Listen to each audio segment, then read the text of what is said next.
am Kenia Mack, a 19-year-old private in the United States Army. At 2 in the morning, in the suffocating Texas summer air, I wasn't attacked on some distant battlefield, but right inside my own childhood bedroom.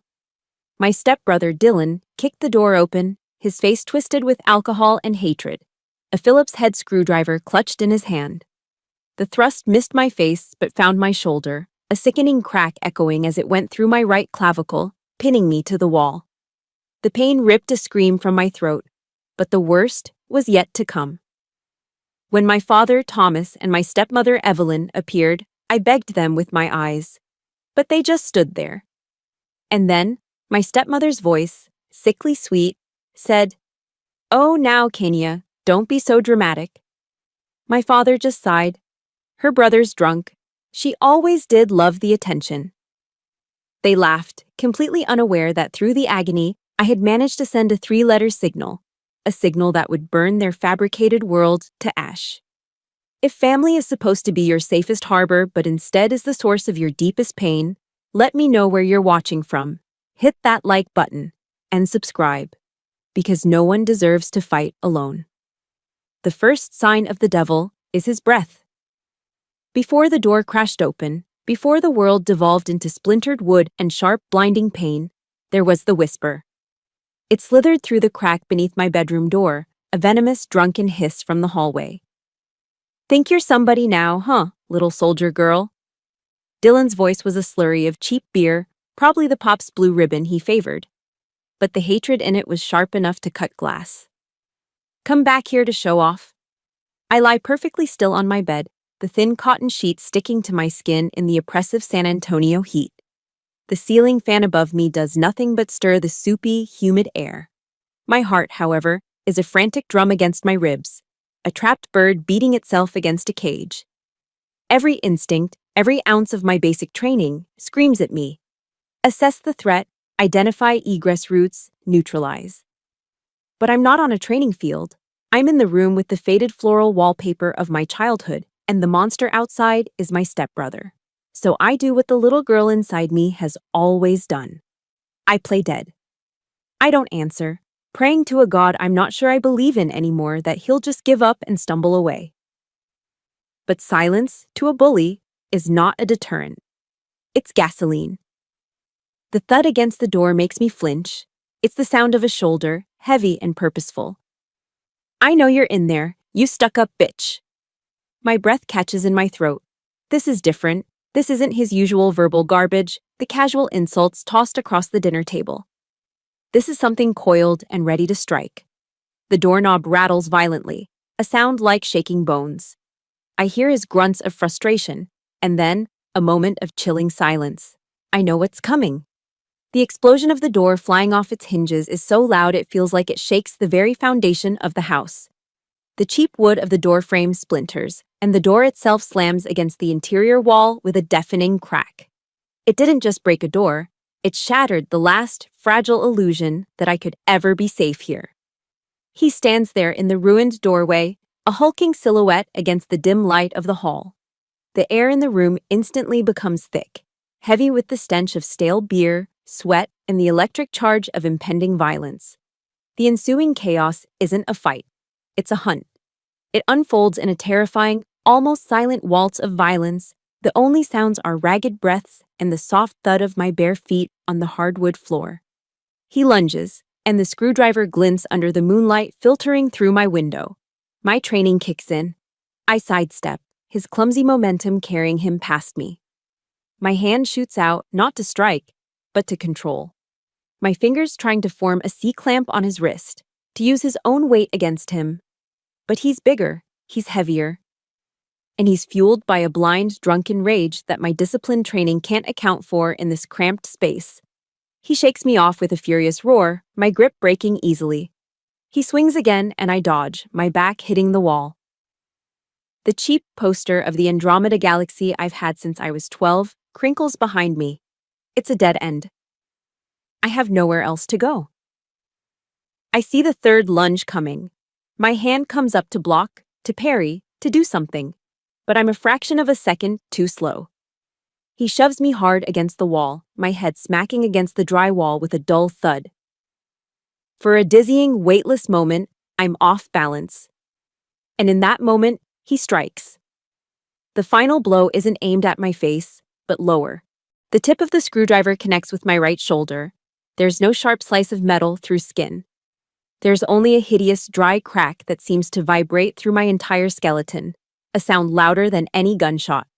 It's the sound of my clavicle snapping.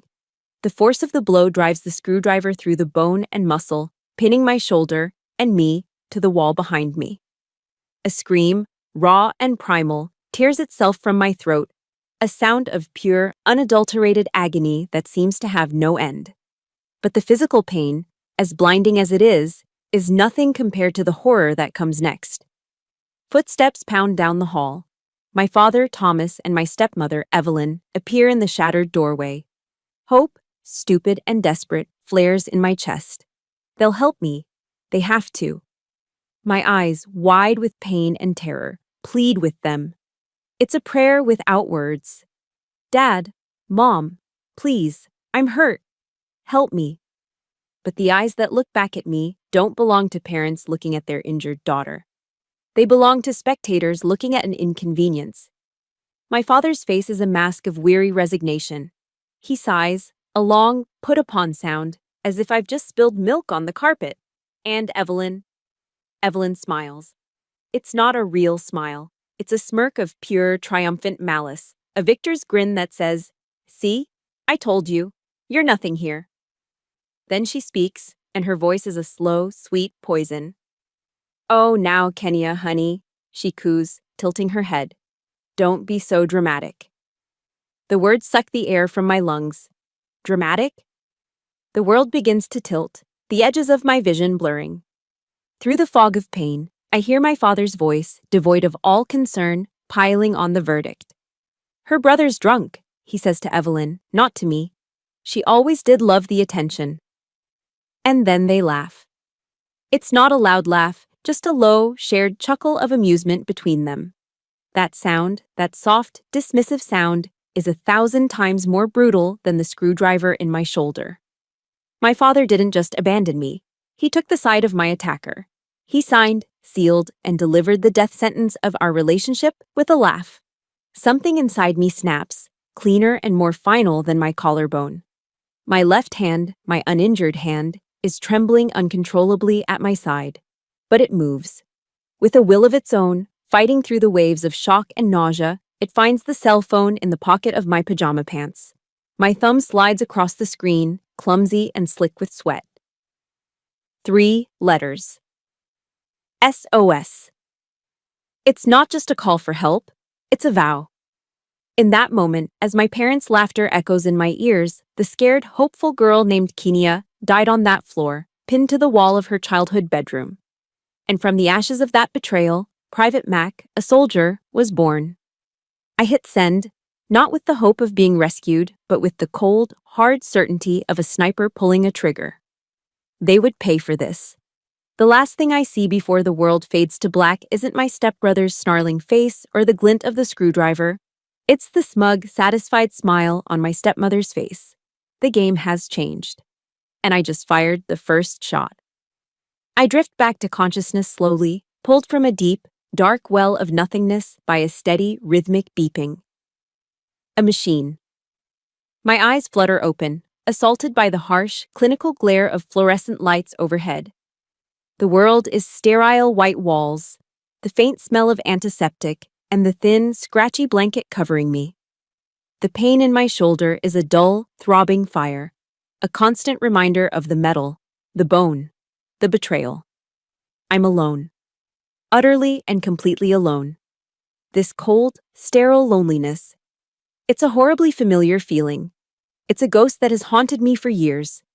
The beeping of the heart monitor fades into the background, and the cold of the room seeps into my bones, pulling me back through time. Back 4 years, to a different holiday. A different room full of people where I was just as isolated, not by white walls, but by the smiling faces of the people I called family. It was Thanksgiving, I was 15, and I was holding a miracle in my hands. It was a letter printed on thick, cream-colored cardstock from the University of Texas at Austin. An acceptance letter. Not for college, not yet, but for their prestigious summer astrophysics program for gifted high school students. To me, it wasn't just a letter, it was a golden ticket. It was proof, tangible and real, that the girl who was always too quiet, too studious, too much, was not useless. It was a shield against the constant barrage of Evelyn's passive aggression and Dylan's overt contempt. I kept it folded in the pocket of my jeans all day, the crisp edges a secret comfort against my thigh. The house was buzzing with the chaotic energy of a typical American Thanksgiving. The rich smell of roasting turkey and pumpkin pie spice filled the air, mingling with the scent of my Aunt Carol's overpowering perfume. In the living room, the Dallas Cowboys were playing on TV, the drone of the commentators a constant backdrop to the loud, overlapping conversations of my relatives. For a few fleeting moments, surrounded by that noise and warmth, I allowed myself a dangerous fantasy. That I belonged. That I was a part of this. Dinner was a loud affair around the oversized dining table. The turkey sat in the center, perfectly browned. Bowls of mashed potatoes, gravy, green bean casserole, and cranberry sauce were passed from hand to hand. I waited, my heart hammering against my ribs, for the perfect moment. When there was a brief lull in the conversation, I took a deep breath, pulled the letter from my pocket, and slid it across the table to my father. "Dad," I said, my voice barely a whisper, "I got this in the mail." He picked it up, a flicker of confusion on his face. As he read, something incredible happened. He smiled. A real, genuine smile, the kind I hadn't seen directed at me in years. It reached his eyes, crinkling the corners. For a single, breathtaking second, I felt it. Pride. "Well, I'll be," he said, holding up the letter. "Evelyn, honey, read this out loud. Let everyone hear what Kenia's been up to." That was the moment the trap was sprung. Evelyn took the letter, her expression one of beaming, maternal pride. She theatrically placed a pair of reading glasses on her nose, her red-painted nails tapping the paper. "Of course, dear," she chirped. She cleared her throat, commanding the attention of the entire table. "Oh, everyone, listen to this. Our Kenia has been accepted into the University of Texas's Summer Camp for Cognitive Special Support." She delivered the line with perfect, saccharine enthusiasm. Isn't that just wonderful? We must always support her efforts, even if she is a little different. The words hung in the air for a single, silent heartbeat. My aunts and uncles exchanged confused glances. Then, the dam broke. It started with a snicker from my cousin, then a nervous titter from Aunt Carol. Dylan, of course, threw his head back and roared with laughter, a loud braying sound that filled the entire room. The dream shattered. I was frozen in my chair, the blood draining from my face. My entire world had just tilted on its axis. "No," I stammered, my voice sounding small and foreign. That's not what it says. It's for gifted and talented students in astrophysics." Evelyn looked at me, her face a perfect mask of gentle concern. She reached across the table and patted my hand. "Oh, sweetie, don't be embarrassed," she said, her voice dripping with false sympathy. "We're proud of you no matter what." With that single, devastating sentence, she sealed my fate. She had taken my greatest achievement, the brightest star in my sky, and extinguished it, reframing it as a disability. And she did it with the loving smile of a saint. I felt the hot sting of tears welling up in my eyes. I looked desperately at my father, begging him to intervene, to correct her, to say something. But he just sat there, that rare smile gone, replaced by a tight, uncomfortable expression. He wouldn't meet my eyes. No one would.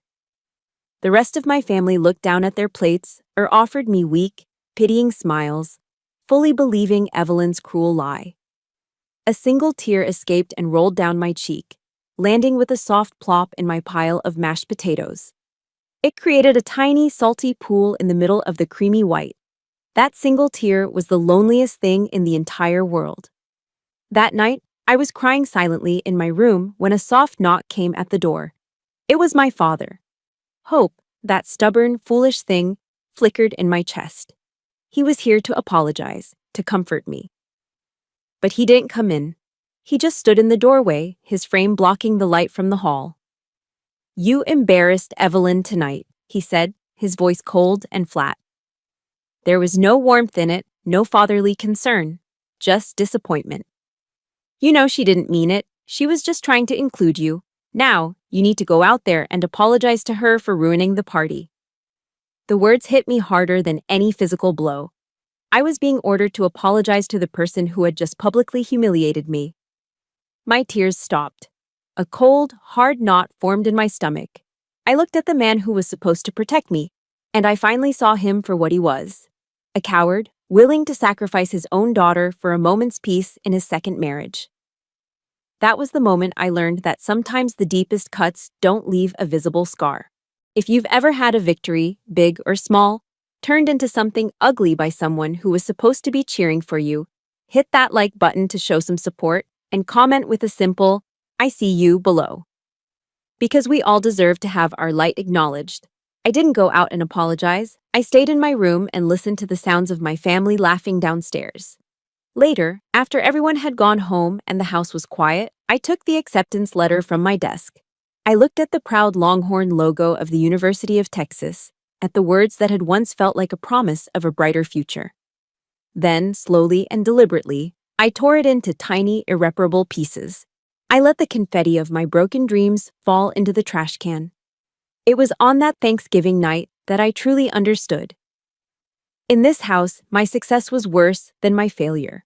It was a crime, and it was a scar I would carry long after the bruises faded. I thought joining the army would be an escape. I pictured a clean break, a place where my value would be measured only by my performance, my discipline, my strength. I was wrong. The ghosts of my past didn't just follow me to basic training at Fort Jackson, they enlisted right alongside me. They wore my uniform, slept in my bunk, and screamed in my ear louder than any drill sergeant. Basic training is a shock to the system by design. It's meant to break you down and build you back up. The problem was I was already broken. The constant noise, the sleep deprivation, the physical exhaustion, that was all manageable. The real enemy was the one that lived inside my head. It happened most often on the obstacle course. We were low crawling under barbed wire, mud seeping into our uniforms, our muscles screaming. My drill sergeant, a man whose voice was a permanent roar, got right in my face, his spit flying. "Mac, you are too damn slow. Are you weak?" In that moment, his voice faded, replaced by another, far more venomous. It was Evelyn's sickly sweet tone. "The poor thing," her voice echoed in my mind. "She's just not built like the other kids. She has to try twice as hard." My arms turned to lead. My movements became sluggish. Then came the climbing wall. As I slipped, my boots failing to find purchase, I didn't hear the groan of my platoon. I heard Dylan's braying laughter from that Thanksgiving. Useless. The years of their psychological warfare had installed a saboteur deep within my psyche, an inner critic more relentless than any physical enemy. It whispered their words into my ear with every push-up, every grueling march, every failed attempt. I was on the verge of quitting, of ringing that bell and admitting defeat. A terrifying thought began to take root. What if they were right all along? What if I really was a weak, attention-seeking failure? The rope was my nemesis. A thick, unforgiving braid of twine hanging from a wooden scaffold, it seemed to mock me. Day after day, I'd fail. I'd get a few feet off the ground, my arms burning, my grip slipping, and the voices would start their chorus. I'd slide back down into the dirt, the shame burning hotter than the South Carolina sun. One afternoon, after another pathetic failure, I was sitting by myself, cleaning my rifle and trying not to cry, when a shadow fell over me. I looked up to see Sergeant Elena Ruiz. Ruiz was different. She was a quiet storm. Where they screamed, she spoke in a low, controlled voice that carried more weight. She didn't yell, she observed. Her eyes, sharp and dark, missed nothing. She stood there for a moment, watching me. I braced for a lecture. Instead, she knelt, picking up a small stone. "Your problem isn't in your muscles, Private," she said, her voice calm. Her gaze was direct. It's up here. She tapped her own temple with her index finger. Who are you fighting on that rope? Is it you? Or is it some ghost you brought with you from home? The words hit me with the force of a physical blow. It was so accurate it knocked the wind out of me. For the first time, I felt seen. She didn't see a failed recruit, she saw a soldier fighting a hidden war. I couldn't answer. I just stared, my throat thick with unshed tears. She held my gaze for another second, then stood. Figure out who the real enemy is, Mac, she said, and walked away. Her words rattled around in my head for days. A ghost you brought with you from home. She was right. I wasn't fighting the rope. I was fighting Evelyn's pity and Dylan's contempt. I was fighting the 15-year-old girl who had her dreams torn up in front of her. That weekend, during our brief, precious downtime, I escaped to the base library. It was a small, quiet sanctuary of order and knowledge. I was just browsing, looking for anything to distract myself, when a book cover caught my eye. Daring Greatly by a researcher named Brené Brown.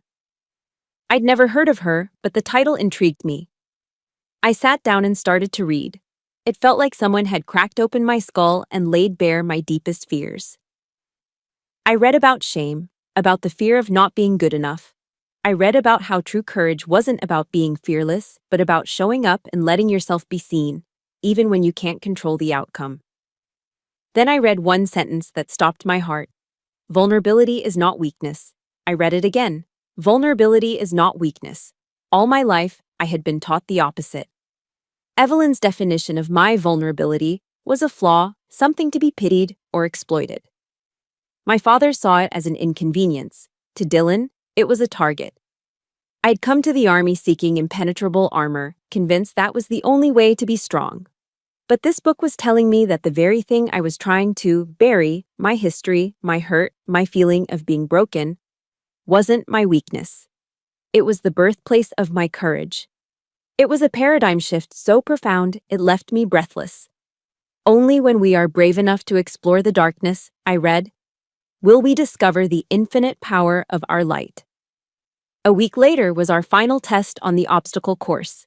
As I stood before the rope, my old familiar dread began to creep in. I could already hear the ghosts whispering, "You're going to fail. You're not good enough." But this time, a new voice answered them. It was quiet, but it was clear. Vulnerability is not weakness. I took a deep breath, the rough texture of the rope coarse in my palms. I started to climb. My muscles screamed. The ghosts started their assault. The poor thing, Evelyn's voice cooed. I pulled myself higher. No. Dylan's laughter echoed in my ears. Another pull. My knuckles were raw. No. This wasn't a climb powered by biceps and grip strength. This was a climb powered by pure, defiant will. Every upward pull was an act of rebellion. Every inch gained was me telling the ghosts from my past they had no more power over me. I wasn't the broken little girl anymore. I was a soldier. I was a fighter. When my hand finally closed over the top of the wooden scaffold, a strange silence fell over the training field. The shouts of the other recruits faded. For a moment, it was just me, hanging between the dirt and the sky. Then, the silence was broken by a single whoop from someone in my platoon, and suddenly, the air erupted in cheers. I slid down the rope, my hands burning, my body trembling with exhaustion and adrenaline. Across the field, I saw Sergeant Ruiz. She wasn't cheering. She just watched me, and then she gave a single, almost imperceptible nod. It was more validation than my own father had ever given me. I had done it. I had conquered the rope. But as I stood there, catching my breath amidst the celebration of my platoon, a new, unsettling question took root. I had conquered the rope, but how could I win this war when I couldn't even win the one inside my own head? The cheers of my platoon faded into a dull roar in my ears as I walked away from the rope. I had won. I had climbed the unclimbable, silenced the ghosts, and earned a moment of victory. But as I found a secluded spot on the bleachers overlooking the now empty training field, the adrenaline ebbed away, leaving behind a profound and unsettling hollowness. The victory felt like a single battle won in a war that had no end. The real enemy wasn't a rope in South Carolina. It was a permanent resident in my own mind. And that battlefield was a lonely, desolate place. I sat there, lost in thought, as the sky began to bleed from dusty blue into shades of orange and pink. The sounds of my platoon celebrating in the distant barracks only amplified my isolation. That's when I saw her. Sergeant Ruiz was walking toward me, her stride purposeful. She didn't say a word, just sat down on the bench a few feet away and handed me a cold bottle of water. The condensation was cool against my sweaty, calloused palm. We sat in silence for a few minutes, watching the last rays of sun disappear. "Friday night," she said finally, her voice even and calm, breaking the quiet. "My place. I'm making chili, if you don't have plans." I turned to look at her, completely stunned. The words were so simple, so casual, yet they felt monumental. It wasn't an order. It wasn't a condescending offer of pity. It was just an invitation. In my entire life, I couldn't remember a single time an adult had invited me to their home with such straightforward, unconditional kindness. My family's invitations were always transactions, barbed with expectations and a hidden price tag. This was different. This felt like a lifeline, thrown quietly and without fanfare. I couldn't find my voice, so I just nodded, a lump forming in my throat. On Friday evening, I stood outside her apartment door, my knuckles hovering in the air, suddenly terrified. What was I doing here? What would we even talk about? But before my anxiety could convince me to turn and run, the door opened. Sergeant Ruiz stood there, out of uniform, wearing a simple t-shirt and jeans. She looked smaller somehow, more human. "Hey, Mac," she said with a small smile. "You found it. Come on in." The first thing that hit me was the smell. Not the sterile lemon scent of my stepmother's house, but something warm and rich and real. Cinnamon, cumin, and something else. Like old books and worn leather.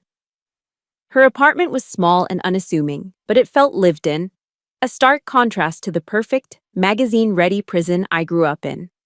There were no expensive paintings on the walls, just framed photos of Ruiz with her army buddies in various dusty, sun-bleached locations around the world.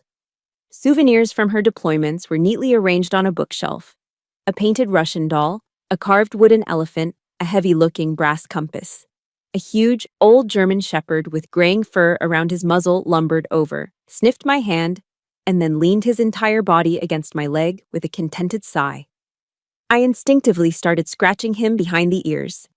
"That's Gunner," Ruiz said. "Don't mind him. He's decided you're acceptable." She didn't pepper me with questions about my past or why I was so quiet. She just treated me like a normal person. She asked if I wanted a Coke, and we sat on her worn-out couch and talked about the most wonderfully mundane things. We complained about the Texas humidity and made fun of a cheesy action movie that was playing on her small television. She asked in the most casual way, "So, how are you feeling today?" And the question was so genuine, so free of any agenda, that it almost made me cry.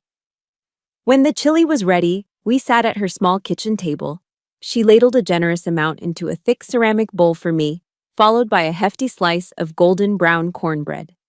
The chili was dark and rich, with just the right amount of spice that warmed me from the inside out. As I took the first bite, a profound realization washed over me. This was the first meal I'd eaten in years where I wasn't on high alert. I wasn't mentally rehearsing my sentences, terrified of saying the wrong thing. I wasn't analyzing every facial expression, trying to decipher the hidden meaning behind a fake smile. The silence between us wasn't the tense, judgmental quiet of my family's dinner table. It was a comfortable, easy silence, filled only by the sounds of our spoons scraping against our bowls and Gunner snoring softly on the rug nearby. It tasted better than any Thanksgiving turkey I had ever had. After dinner, we sat out on her small front porch in a pair of old rocking chairs, watching the fireflies begin to blink on and off in the humid twilight. It was in that quiet, safe space that the words tumbled out of me before I could stop them. "My family," I started, my voice barely a whisper, trembling slightly. They think I'm a disappointment. I hadn't planned on saying it. The confession just broke free from the place where I had kept it locked away for so long. Ruiz didn't respond right away. She just rocked back and forth, the chains of the chair groaning softly. I held my breath, waiting for the pity, the judgment, the awkward platitudes. But they never came. When she finally spoke, her voice was steady and clear in the darkness. The Army doesn't care where you came from, Private. We care where you're going. And the people who really matter will help you get there, not hold you back. I let out a breath I didn't realize I'd been holding. It felt like a physical weight, one I had been carrying on my shoulders for a decade, had just been lifted. Someone believed in me, without needing proof, without asking for anything in return. Before I left that night, as I stood by the door, Ruiz held out a small black pocket-sized notebook and a pen. "If things at home get bad," she said, and her voice had shifted. It was no longer the off-duty friend, but the seasoned sergeant. It was serious, sharp, and strategic. "Don't just take it. Document, date, time, who said what, who did what. Turn your feelings into data." She met my eyes, and her gaze was intense. "Data is ammunition, Mac. Never go into a fight without it." I took the notebook from her hand. It felt heavier than it should, weighted with significance. That simple piece of advice changed everything. It was a battle plan. It was a weapon. It reframed my entire existence. I was no longer a helpless victim enduring random attacks. I was a soldier, a private under her command, on an intelligence-gathering mission behind enemy lines. The war was far from over, but for the first time, I finally felt like I had a fighting chance. My first leave from basic training wasn't a homecoming. It was a tactical insertion into hostile territory. Driving back to the San Antonio suburbs, the hot, familiar dread coiled in my stomach. I clutched the small black notebook from Ruiz, a hard comfort in my duffel bag. I was a soldier now, with a strategy, but I knew the enemy within these walls was more insidious than any I might face on a battlefield. The first few days were a fragile truce, a performance of strained civility. Evelyn was sickeningly sweet, telling me how proud they were. Dylan's sullen avoidance was a blessing. My father, Thomas, was a ghost, offering vague smiles but no eye contact. I played my part, giving noncommittal answers, senses on high alert, waiting for the attack. The attack came late on the third night. A soft knock just after midnight. I knew it was her. Evelyn stood in her silk nightgown, a mask of sorrow on her face, eyes glistening with rehearsed tears. A masterclass in manipulation. "Kenia, honey," she whispered, voice cracking as she glided into my room. "It's your father," she began, dabbing at her dry eyes. "He's not doing well. Since you left, he's just lost. The doctor thinks it might be severe depression. Your absence has been really hard on him." The words were expertly aimed darts of guilt. A sickening pang hit my chest. The old Kenia, desperate for affection, wanted to believe her, to feel responsible. Responsibility, even for his pain, was a connection. I almost fell for it, almost offered my savings to fix the problem she was manufacturing. But Ruiz's voice cut through the fog. "Data is ammunition." I kept my face neutral. "I'm sorry to hear that," I said, words like stones in my mouth. "What does the doctor recommend?" Evelyn's eyes lit up. "He's recommended a special therapy program, a wonderful facility. But it's very expensive. With Dylan's troubles, money is tight." She looked at me, pleading. I didn't want to ask, but with your army salary, I held her gaze. "I'll have to think about it." The old Kenia would have agreed. The new Kenia was buying time. The next morning, I waited until they were gone. The house was finally, blessedly silent. I walked to my father's study, a room I was never allowed to enter as a child.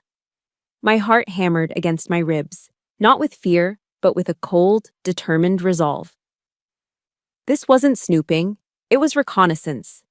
I didn't have to look hard. In the top desk drawer, under old bills, was a folder. Inside, there was no doctor's referral.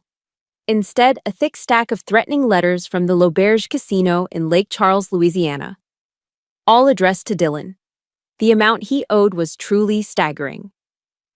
Behind them was a final warning from our bank about the mortgage. They weren't struggling because my father was sad. They were drowning because my stepbrother was a gambling addict. The rage that filled me was cold and sharp, a focused, tactical fury. There was no depression, just a web of lies designed to bleed me dry. Data, ammunition. That evening, I was ready. I found Evelyn in the kitchen, waiting until we were alone. My phone was in my pocket, the voice memo app already running. "I was in Dad's study this morning," I began, my voice steady. "I saw the letters from the casino about Dylan's debt." Evelyn's sorrowful mother persona vanished. Her face hardened, her eyes turning to steel. The mask was off. "So what?" she snapped, her tone low and dangerous. "He's your brother. You have a responsibility to help him. What's the point of that military paycheck if you're not going to use it to take care of your family?" "He's not my brother," I stated calmly. "And I'm not paying for his damned gambling addiction." Her eyes narrowed. The fake sweetness was completely gone, replaced by pure venom. "You think you're so much better than us now, in your little uniform." She stepped closer, her voice a low, venomous hiss. "Don't you forget who raised you. You will regret being so ungrateful, Kenya. I'll make sure of it." I didn't flinch. I just stood there. When she was done, I turned and walked away. In my pocket, my phone had captured every single word. Click. My first piece of hard evidence. My refusal detonated a cold war.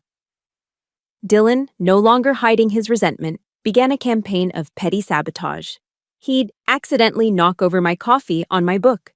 He'd use up all the hot water before my shower. They were childish, pathetic acts of aggression, relentless and designed to wear me down. I said nothing. I just documented everything. The final straw came a few days before my leave was over. I went to my closet for my spare dress uniform, the one I kept meticulously pressed and cared for. It was my pride, a symbol of everything I had accomplished on my own. It wasn't there. A cold dread washed over me. I searched my room, and then I found it. It had been thrown in a heap in the corner of Dylan's closet, crumpled into a ball, covered in dust, and what looked like a smear of grease. It was a deliberate act of desecration. A silent, unambiguous message. I didn't yell. I didn't cry. I calmly took out my phone, my hands perfectly steady. I took a photo of the uniform, crumpled and stained on the floor. I took a close-up of the grease smear. Then I picked it up and walked back to my room, closing the door behind me. My arsenal was growing. The Cold War was at its breaking point. My quiet defiance, my refusal to be their ATM, was a simmering insult to Dylan's fragile ego. The petty sabotage wasn't working. I wasn't breaking. So he decided to escalate, to burn me to the ground, symbolically. I had just gotten back from a run, feeling strong, clear-headed. As I reached for the back door, he stepped out from the garage, blocking my path. His eyes were bloodshot, his face a twisted sneer, the air thick with the smell of cheap beer. "You're not gonna give me the money, are you?" he slurred, his voice a low growl. It was an accusation, not a question. I didn't take the bait. "I told you, Dylan, I'm not paying for your mistakes." A dark, manic grin spread across his face. "Fine," he spat. "Then I'll just take something else of yours." Before I could react, he shoved past me and stormed into the house. A cold shock of adrenaline shot through me. I sprinted after him, my heart hammering against my ribs like a trapped bird. "Dylan, what are you doing?" I followed him to my bedroom. The door was wide open. He was at my closet, pulling out the one thing he knew was sacred to me. Not my laptop, not my books. He was pulling out the heavy garment bag that held my Army service uniform, my Class A uniform. It wasn't just a set of clothes. It was a testament, earned through blood, sweat, and tears. The crisp blue fabric, the polished brass buttons, the gleaming metals, the sharp creases I'd spent hours perfecting. It was the symbol of my escape, my new identity, my honor. It was the physical manifestation of the oath I had sworn not just to my country, but to myself. Dylan, stop! I screamed, a raw panic rising in my throat. Don't you touch that! He just laughed, a wild, unhinged sound that echoed in the small room. He turned, holding the uniform like a trophy, his eyes filled with a triumphant hatred. This is what you care about, right? This stupid costume? He bolted from the room, heading for the back door. I ran after him, my mind screaming. Out into the glaring Texas sun of the backyard he went, dragging the garment bag behind him. He ripped the uniform out and threw it onto the yellowing grass. Just then, the sliding glass door to the patio opened, and Evelyn and my father stepped out. They didn't look alarmed. They didn't move to intervene. They looked like spectators who had paid for front row seats to a show. Dylan saw his audience, and his cruelty swelled. He puffed out his chest and shouted, his voice carrying across the neighboring fences. Hey, everybody, come and see the little soldier girl and her clown suit. The piece of trash who thinks she's too good for her own family. My blood ran cold. I started to lunge forward, a desperate primal need to save my uniform, but a hand clamped down hard on my upper arm, holding me back. It was my father. I turned to him, my eyes pleading. Dad, stop him, please. He just shook his head, his face a mask of weary resignation. He wouldn't even look at me. He looked at the uniform on the ground. Just let him be, Kenya, he said, his voice flat. It's just a set of clothes. Just a set of clothes. The words struck me with the force of a physical blow. In that single sentence, he invalidated everything I was, everything I had fought to become. He erased my struggle, my sacrifice, my pride. Dylan grabbed the red plastic gas can by the lawnmower. The sharp, nauseating smell of gasoline filled the air as he poured it over the dark blue jacket, soaking the fabric I had cared for so meticulously. He splashed it over the medals, the ribbons, the rank insignia. No, I screamed, struggling against my father's grip, but he held me fast. Then Dylan pulled out a matchbook. He struck a match. The small flame flickered in the sunlight, a tiny, terrible star. He tossed it. The world erupted in a whoosh of orange and black. The fire exploded to life, a hungry, roaring beast. It devoured the uniform, instantly. I watched in horror as the flames licked at the fabric, curling the edges into black ash.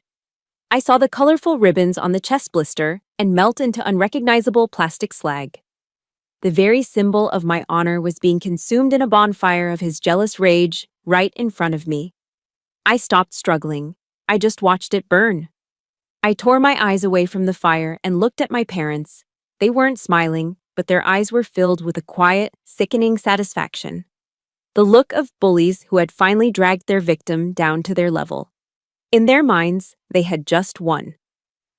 In that instant, something inside me shifted. The hot, frantic panic was washed away by a wave of something terrifyingly calm. The tears in my eyes evaporated. The screams died in my throat. A profound, glacial stillness settled over me. I turned my head slowly and looked directly at my father, whose hand was still clamped around my arm. I didn't raise my voice. I spoke each word with a cold, deliberate precision, the sound cutting through the crackle of the flames like shards of ice. Let me go. He blinked, startled by my tone. Now. There was something in my voice, a finality he had never heard before, that made him flinch. His grip loosened, and he let go. I walked forward, my steps even and measured, until I stood just a few feet from the smoldering, blackened ruin on the grass. Dylan was still standing there, a smug, victorious smirk on his face. I didn't look at the ashes. I looked right into his eyes. I didn't shout. I didn't cry. I spoke just loudly enough for all three of them to hear every single word clearly. This is the last time, I said, my voice devoid of all emotion. The absolute last time any of you will touch what is mine. The last time you will disrespect me. The war you wanted, you've got it. Then I turned my back on them, on the ashes of my uniform, on the entire toxic wasteland of my childhood. I walked back into the house, up the stairs to my room, and locked the door behind me. I pulled out my phone. My hands were perfectly steady. I sent a short, encrypted text to Sergeant Ruiz. Need to talk. Urgent.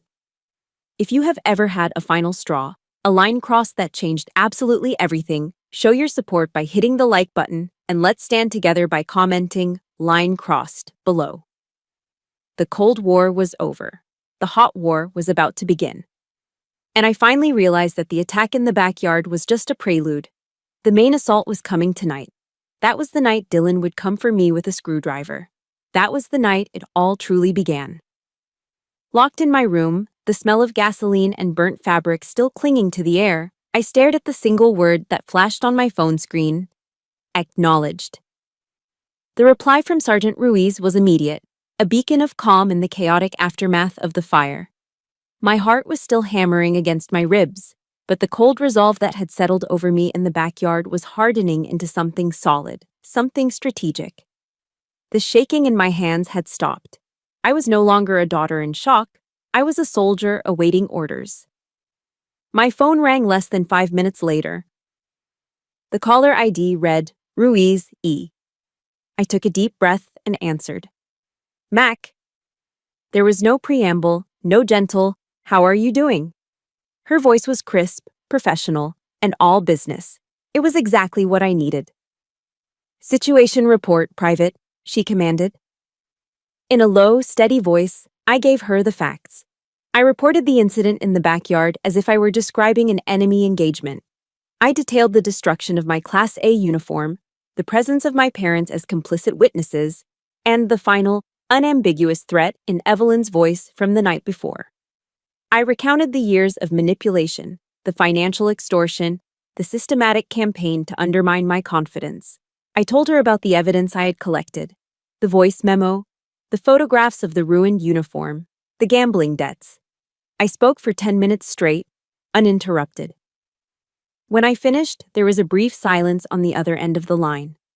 I could hear her breathing, slow and controlled.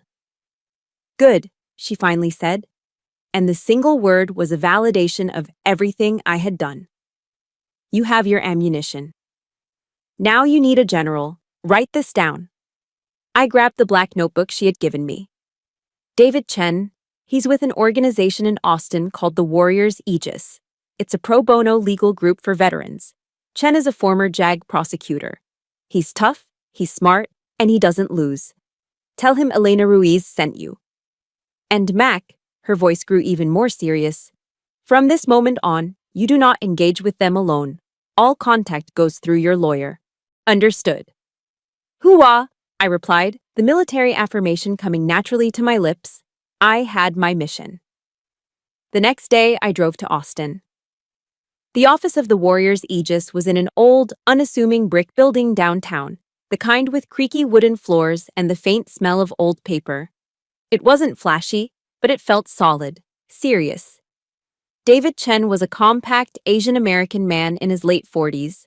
He was smaller than I expected, dressed in a sharp suit, but his presence filled the room. He had the sharp, intelligent eyes of a hawk, and they missed nothing. He shook my hand firmly.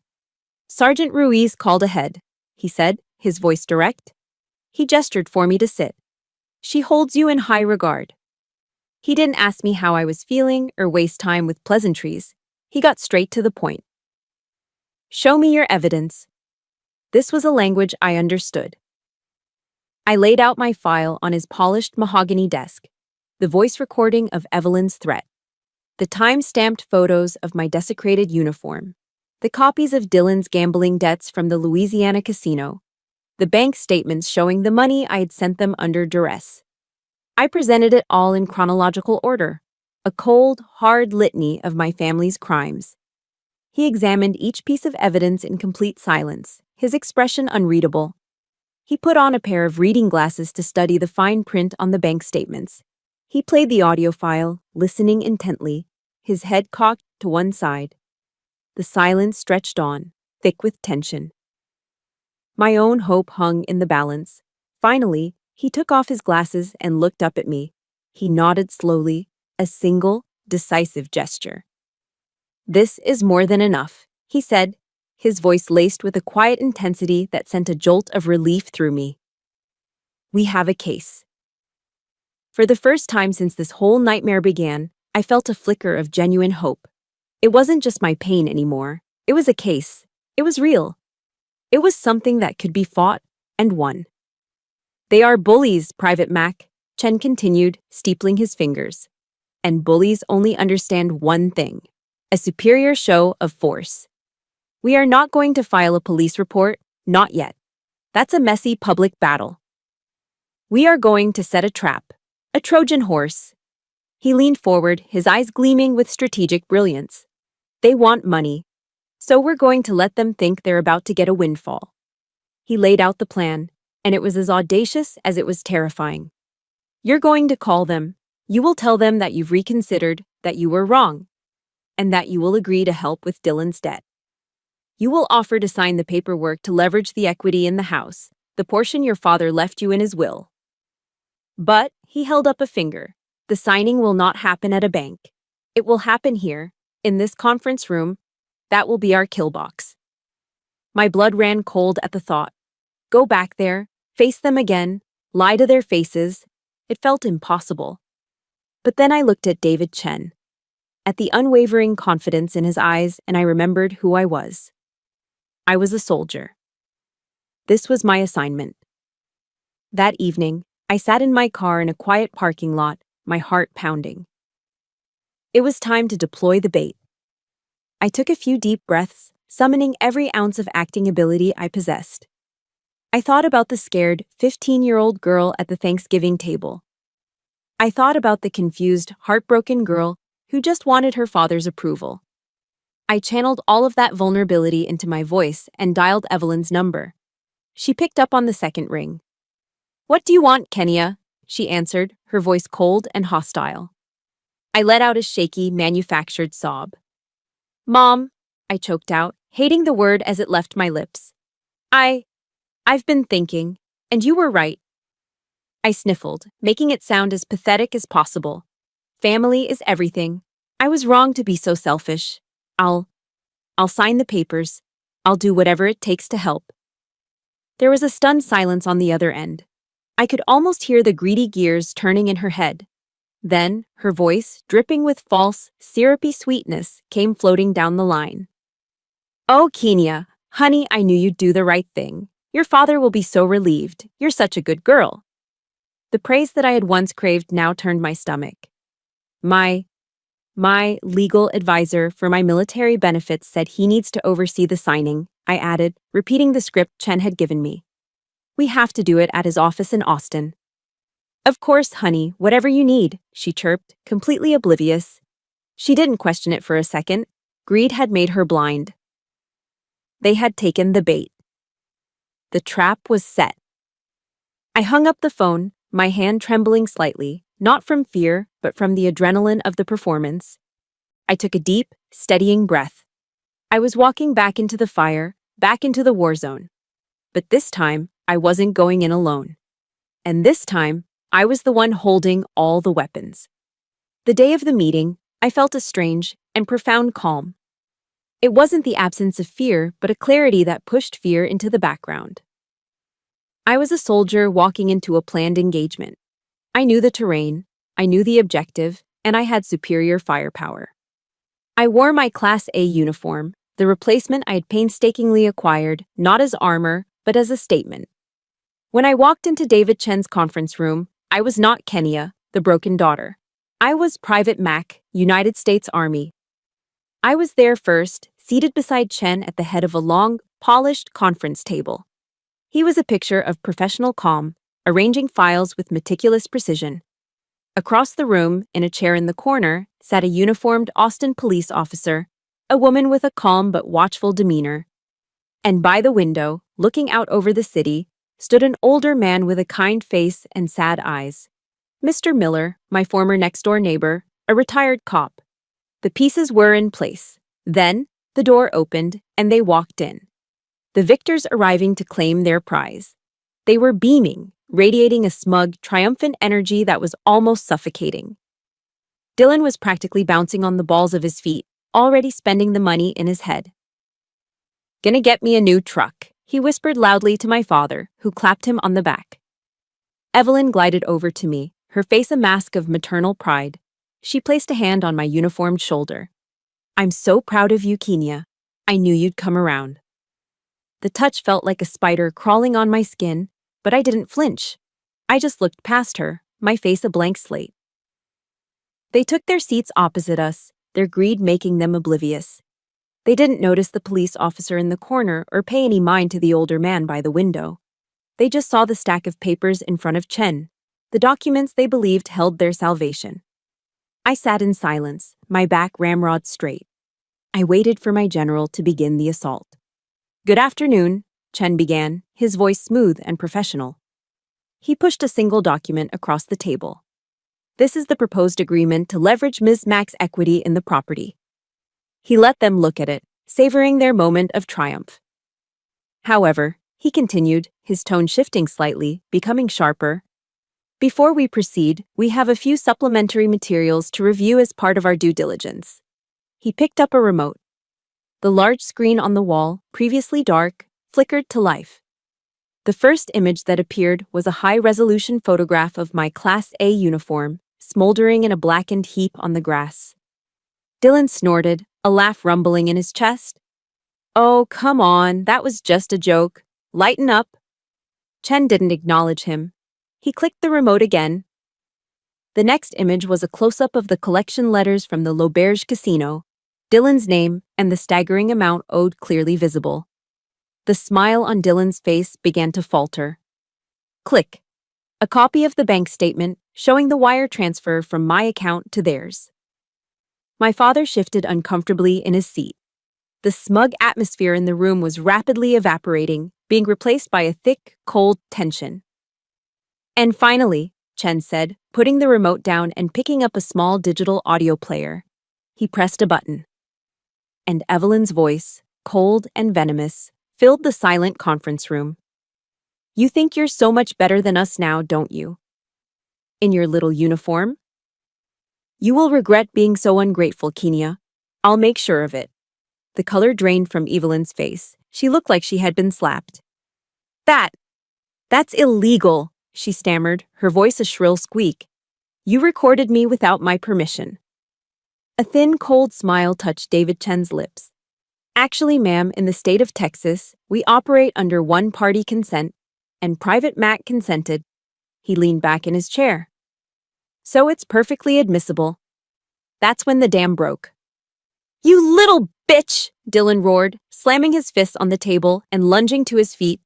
"I'll kill you!" Instantly, the police officer was out of her chair, her hand resting firmly on the butt of her holstered Glock. "Sit down," she commanded, her voice ringing with authority. "Now!"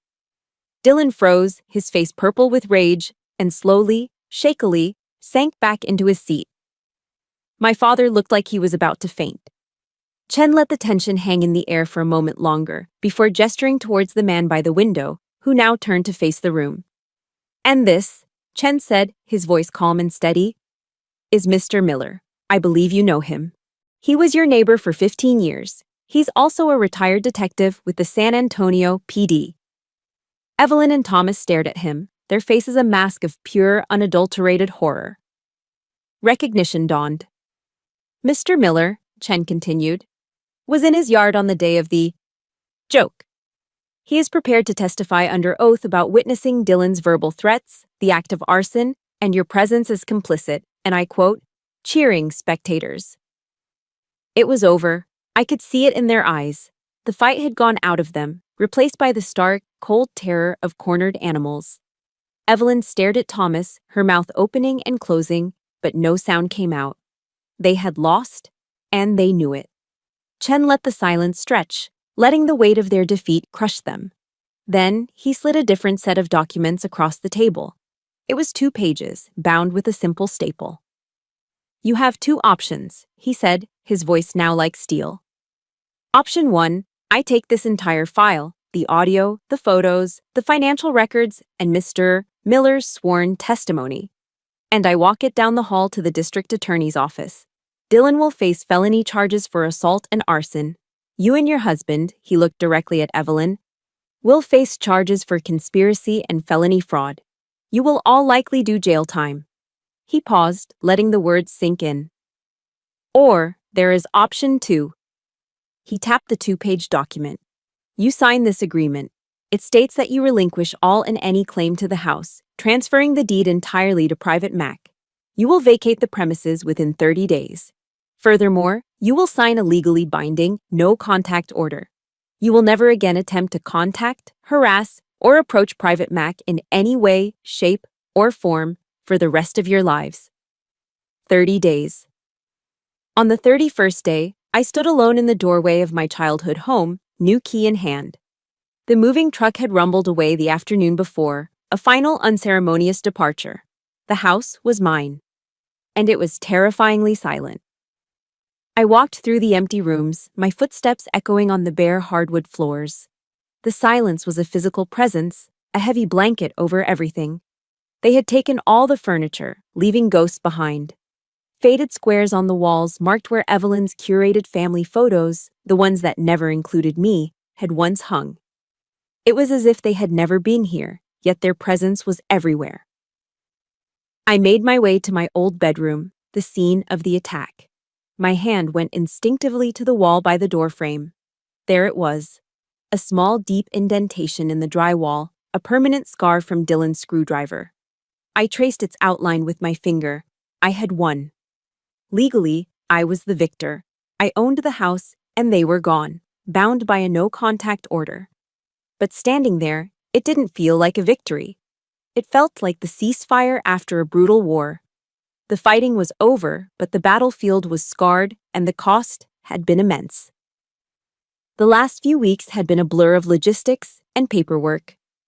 Chen had handled everything with ruthless efficiency. They had signed the papers in his office without another word, their faces pale and drawn. They had packed under the watchful eye of a court-appointed supervisor. There were no dramatic confrontations, no final showdowns. They had simply vanished from my life, leaving a vast, echoing emptiness in their wake. I walked down to the kitchen and sat on the floor, my back against the cool cabinets. Forgiveness. The word had been rolling around in my head for days. I thought of my grandfather, reading to me from his worn Bible on the porch in Corpus Christi. I remembered a line he often quoted, the words of Jesus on the cross. Forgive them, for they know not what they do. As a child, I thought it was about their ignorance. Now, I understood it wasn't about them at all. Forgiveness wasn't an act of absolution for the guilty. It was an act of liberation for the wounded. It wasn't about excusing their actions. It was about refusing to let their poison continue to run through my veins. It was about my own peace. I knew I couldn't call my father. A phone call would be an invitation for more manipulation, so instead I found a pen and a single sheet of paper in a drawer. I sat at the empty kitchen counter where he used to read the paper every morning, and I wrote him one final letter. I didn't accuse him. I didn't list his failures. I just told him my truth. Dad, I wrote, I think I spent my entire life trying to earn a single, genuine smile from you. Just one. But on the night I needed you the most, the night I was bleeding in my own room, the smile you gave was for them. You chose your comfort over your daughter. I am done trying to earn something that you are incapable of giving. My hand paused, the pen hovering over the paper. Then I finished it.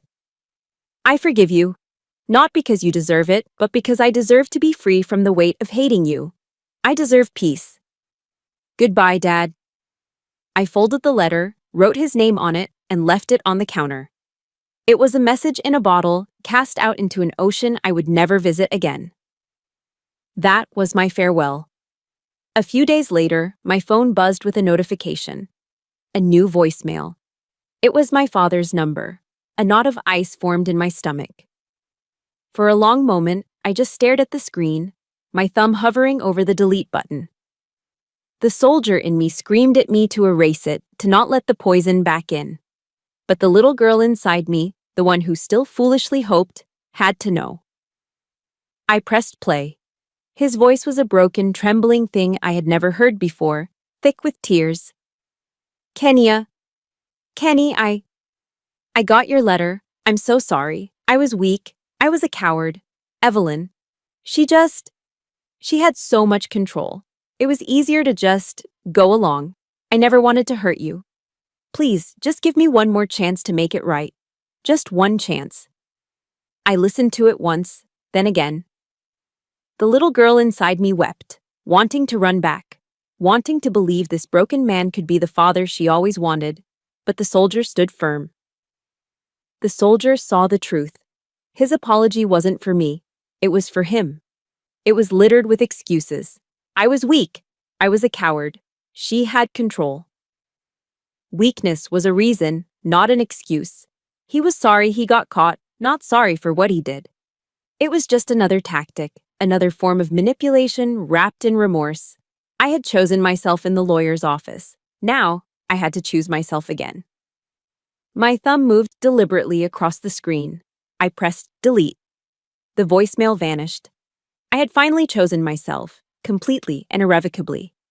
The healing began a week later, not with therapy or quiet reflection, but with the loud, cheerful chaos of friendship. Sergeant Ruiz showed up on a Saturday morning in a pickup truck. 2 other soldiers from my platoon with her, armed with paint rollers, toolboxes, and a stack of pizzas. "Thought you could use some reinforcements, Private," Ruiz said with a grin. For the first time, genuine laughter filled the rooms of that house. We worked all weekend, scraping old paint, patching holes, the sounds of our work and easy camaraderie chasing away the lingering ghosts. We turned the house from a mausoleum of painful memories into a blank canvas. Then I began to reclaim the territory. Dylan's old room, the source of so much resentment, was the first to go. I painted the walls a calm, steady gray and filled it with weight benches and a treadmill. It became my home gym, a place of strength and discipline. My father's study, the room I was never allowed to enter, became my library. I filled the shelves with books, turning a space of secrets and lies into a haven of knowledge and peace. The act of rebuilding the house was the act of rebuilding my soul. With every coat of fresh paint, I was covering over a scar. With every room I repurposed, I was taking back a piece of my own history and rewriting it. I was transforming a prison built by others into a sanctuary I was building for myself. It was slow, it was hard, but for the first time, it felt like coming home. Years have passed. The house that was once a battlefield is now a sanctuary, filled with the warmth of sunlight and the quiet hum of a life rebuilt. The ghosts have long since been evicted, replaced by the comforting presence of well-worn books and the easy laughter of friends. The little girl who was once pinned to a wall is gone. In her place stands a woman, a sergeant in the United States Army. Me. Sometimes in the quiet moments of the morning before I put on my uniform, I'll stand in front of the mirror and look at my right shoulder. The scar is still there. It's a pale, silvery line against my skin now, faded with time, but it will never truly disappear. And I am grateful for that. For years, I saw it as a mark of shame, a brand of my family's betrayal. But I don't see it that way anymore. I've come to realize that this scar is the most important medal I've ever earned. It wasn't awarded to me in a ceremony. It was forged in fire and pain. It's not a symbol of my weakness. It's a permanent reminder of the war I survived, of the moment I chose to fight back, of the strength I never knew I had. It is my scar of honor. And it tells a story I was finally ready to share. I knew my story couldn't end with me, safe within the newly painted walls of my home. The weapons that David Chen and Sergeant Ruiz had given me, strategy, data, and a voice, were too powerful to keep to myself. I started working with Chen and the Warriors Aegis, volunteering on weekends. Together, we established a new outreach program, a specialized branch aimed directly at service members trapped in the silent horror of domestic abuse. We called it Operation Open Eyes. Our mission is simple: to help soldiers and veterans recognize the signs of abuse, to provide them with the legal and psychological resources to fight back, and to show them that they are not alone. I became one of its lead advocates. The voice that was once silenced by fear now echoes in auditoriums and conference rooms at military bases across the country. I stand on stages in front of young men and women in uniform, and I tell them my story. I tell them about the gaslighting, the manipulation, the violence. I show them that abuse doesn't always wear the face of a monster. Sometimes it wears the face of family. and I teach them how to turn their pain into data, their fear into a strategy, and their silence into a testimony. The work is my purpose. It's the legacy I am building, not on a foundation of anger, but of resilience. But my strength isn't just forged in the present, it's rooted in the past. And so, once a year, on the anniversary of my grandfather's passing, I make a pilgrimage. I drive the long, flat highway south to Corpus Christi. The air grows thick and salty as I get closer to the coast, a smell that has always felt like coming home. Elena Ruiz always comes with me. She never asks why this trip is so important, she just knows. She's no longer my sergeant, she's my family, the kind you choose, the kind that shows up. We walk along the same stretch of beach where my grandfather taught me about the strength of the sand dollars all those years ago. I no longer need to search for the perfect shell he told me about. I don't need to hold it in my hand to feel his strength anymore, because I finally understand that he wasn't talking about the shell. He was talking about me. His strength is a part of me now, woven into the very fabric of my being. I stand at the edge of the water, letting the warm Gulf waves wash over my bare feet, and I talk to him in the whisper of the tide. I'm still fighting, Grandpa, I say to the endless blue horizon, and I'm winning. That is the story I carry with me. That is the legacy I share. And it all culminates in moments like this. I'm standing on a stage at Fort Jackson, the same base where I nearly broke. The auditorium is filled with hundreds of new recruits, their faces a mixture of pride, excitement, and a deep, underlying fear. They are so young. They remind me of myself. I look out at them, and then I look directly into the camera that is live streaming my speech to thousands more across the world. I raise my hand and gently touch the scar on my shoulder, a gesture that has become my signature. They tried to pin me to a wall, I say, my voice clear and steady, amplified by the microphone. They tried to define me with their words, their anger, and their violence. They tried to break me. But all they did was set me free. I let my eyes travel across the sea of young faces, meeting as many of their gazes as I can. Real strength isn't about never falling. It isn't about never feeling weak or scared. Real strength is what happens when you have been pinned down, when you have been betrayed, when you have been abandoned by the very people who were supposed to protect you. And you still find a way to send out your signal. I lean closer to the microphone, my voice dropping to a more intimate, personal tone, speaking not just to the room, but to every single person listening, in every corner of the world. If you are hearing this right now, and you feel pinned down, if you feel trapped in a battle that no one else can see, I want you to know that you are not fighting alone. Your signal has been received. In the comments section of this video, I want you to do one simple thing. I want you to write, "I see you." That's it. No story, no explanation, unless you want to share. Just, "I see you." Let's create a signal flare so bright that it lights up the dark corners of the world.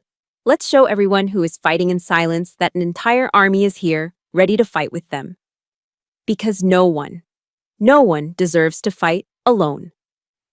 Sharing my full story, from the darkest moments to the dawn, has been a vital part of my own healing.